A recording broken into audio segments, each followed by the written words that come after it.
Hi, this is Mike from Mike's Unboxing Reviews and How To, and on today's video, I'm going to take a look at a relatively cheap motherboard from MSI. This is the MSI B760-P Wi-Fi DDR4. So with DDR4 in the title, obviously this board is going to be suitable for DDR4 RAM sticks, which are significantly cheaper than their DDR5 counterparts, which means if you pair this with a modestly priced processor, such as this, the 12400F from Intel, you can actually put together a really nice little package which won't cost a fortune and still will perform very well for both business tasks, video editing, and also gaming, should you wish to. Currently, at the time of recording this video, which is middle of June 2024, this motherboard is available on Amazon.co.uk for somewhere in the region of about £100, which I think is actually fantastic value for money. Now clearly it's not going to be quite as good value as some of the offerings from AMD on the AM4 platform, but when it comes to Intel, there always seems to be a little bit more expense when it comes to the motherboard. When it comes to the processor, this one here, the 12400F, is also available on Amazon.co.uk for £99.97, which, so for £200, I think this is a really good platform. You can put together a really nice little gaming PC for somewhere in the region of about £600, possibly even less. We will do a follow-up video with these components, doing a price guide, giving you options of type of system you can put together for that kind of money. So as this is an unboxing video, let's go through and take a look at what we get in the box. We'll give you a tour of the motherboard, all the connectors, connectivity options, and some very cool features which this board has for relatively little money. And then at the end of the video, you can work out whether or not this is going to be suitable for your next budget PC build. So starting with the packaging, typical MSI packaging for their Pro series of boards. Now the Pro series of boards are generally aimed at the professional market, hence the Pro label. Doesn't mean that you can't use it for gaming, and it still has all the cool features that you'd expect from a modern gaming motherboard, such as Wi-Fi 6E, integrated addressable RGB headers. Like I said, this is a B760 motherboard, so this is based around the Intel B760 chipset. On the back of the board, it gives you a brief overview of the connectivity and some of the special features, such as Gen 4 Lightning connectivity, front USB Type-Cs, 2.5 gigabit LAN, Wi-Fi 6E, and also Bluetooth 5.3. We've also got some M.2 Shield Frozzers, or M.2 cooling. Also, it takes advantage of the Frozzer AI cooling if you want to use that. Also has memory boost, so you can enable XMP profiles for your RAM, and also that's audio boost with the Realtek ALC897 chipset.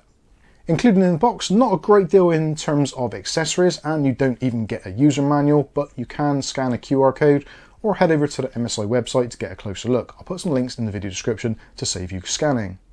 You do get, however, a quick installation guide, which is very basic, but goes through the kind of basics of building a computer. You also get the European regulatory notice, thanks EU. You get a very basic I/O shield, but at least it's included, so there is that to it, and also this will reduce the costs very slightly.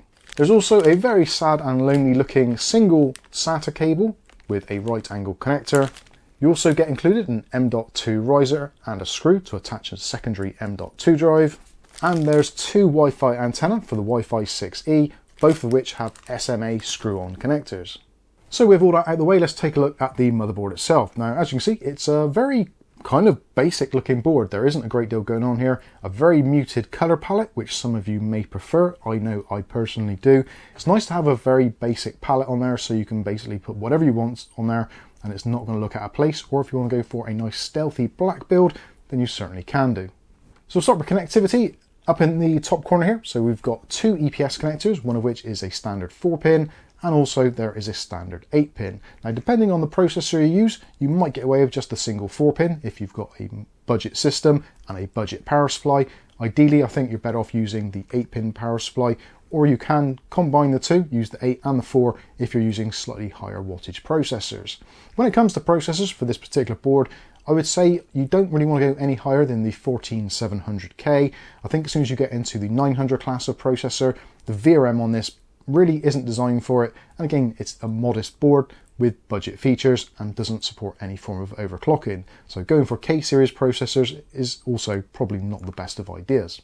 Talking of the VRM, so you've got two big heat sinks over the VRM. This is using a 12+1+1 setup, and the VRM coolers themselves weighed in around about 285 grams combined, so that's actually a decent amount of cooling there. Right in the middle there, we've got our LGA 1700 socket. So this motherboard is going to support Intel processors on both 12th and 13th gen, and also the more newly released 14th gen processors. It does have a sticker on the box saying next gen CPU ready. Unfortunately, this isn't going to be suitable for the next gen. You are going to need an entirely new platform for that. Hence why these are starting to become significantly cheaper. Moving across from there, so we've got our 4 RAM slots here. So this is going to support 4 RAM sticks very easily indeed, and also speeds of up to 5,333 megahertz on your DDR4 RAM sticks. Ideally, I would say for most processors on this, probably 3200 or 3600, as they offer the best bang for the buck. This will support up to 128 gigabytes of RAM should you wish to. So moving around to other connectivity, so when it comes to our CPU and fan headers, there's actually quite a lot on here, 7 in total. So you've got a CPU fan header here at the top. Next to that, there is an AIO or water pump header. And of course, with all of the headers, as you'd expect from modern motherboards, they will support various devices. So either pumps, CPU fans, cooling fans, whatever. You can control them all within the BIOS, going into there, and you can choose whether it's PWM or DC. They will support PWM if you need to.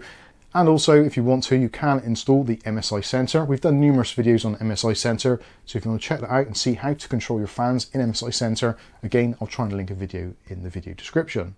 Moving across from those 2 primary headers there, so we've also got a 3-pin 5-volt addressable RGB header. Always nice to see that up in the top here. Moving down, there are an additional 2 chassis fan headers. Again, you can set them up to whatever you want, AIO, water pump, whatever. Absolutely fine, PWM or DC control. Underneath that, something which I think all motherboards should come with, and certainly if you're considering doing a build and you're not entirely sure what is going on and it's maybe your first build, then potentially getting one with a diagnostic DLED is going to help you out massively. So if your PC doesn't boot for some reason, it will tell you on the diagnostic LED whether it will be stuck on CPU, whether it will be stuck on RAM, possibly VGA, or possibly on boot. Again, this is really helpful for diagnosing boot issues. Underneath that, 24-pin main power connector. Underneath that, we've got our connectivity for our internal USB ports. So this is for your front panel connections on your case. So we've got USB 3.0, so that'll connect up 2 connections there. And also, surprisingly at this price, we've actually got a USB Type-C front panel connector, which quite cheap cases don't always have it, but more modern cases are starting to have it included. So it's nice to have it there just in case you need it. Moving down from the RAM slots, we've got the chipset cover for the B760 chipset, Pro Series on there. Again, not a great deal of heatsink there, but it will do the job nicely. Underneath that, we've got our 4 SATA ports, so you can put SATA drives on here, and also M.2 drives. The SATAs will also support RAID 0, RAID 1, RAID 5, RAID 10, I believe. So if you want to set up a RAID, you can do, not on the M.2s, only on the SATAs. Underneath that, we've got a TPM connector, so if you need that for any business purposes, realistically, you probably never need that because TPM is built into the modern processors, but if you want to add an additional TPM, you can do on that port. Before we take a look at the I/O at the bottom, let's take a look at the M.2 slots and the PCI Express, because it's actually quite interesting configuration. So we'll start with the M.2s, so we've got 2 M.2 drive ports. Starting at the top here, so we've got our first M.2 slot. This is PCI Express Gen 4x4 connected to the CPU. At the bottom here, there's another PCI Express Gen 4x4. This one is controlled from the chipset.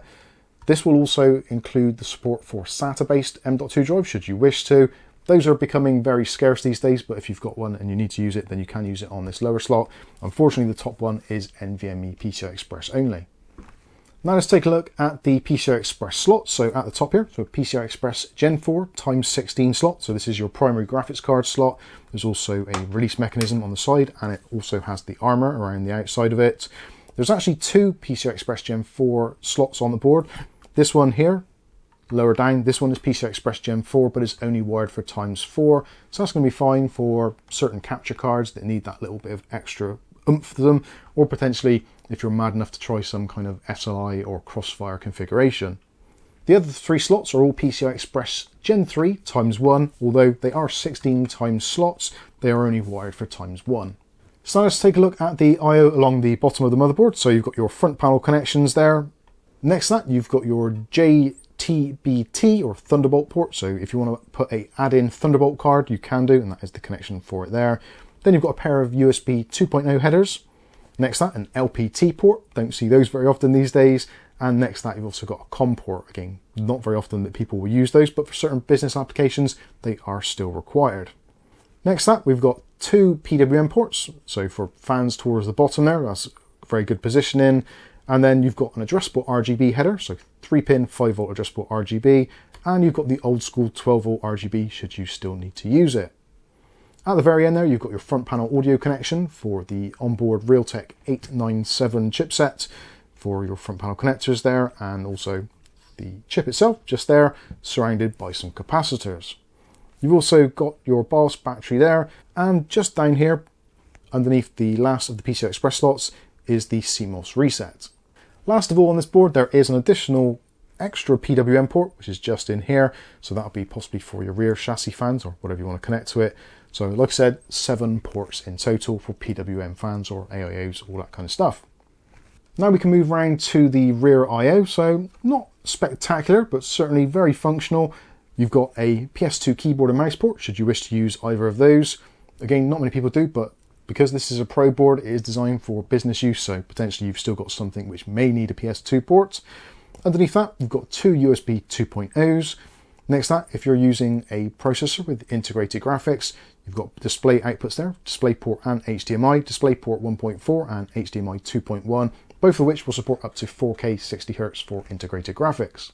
Moving along, so there are some USB 3.2 Gen 2 ports there, so that's 10 gigabit per second on those. Above that, we've got our Realtek RTL8125 2.5 gigabit LAN, also supporting gigabit and 10100.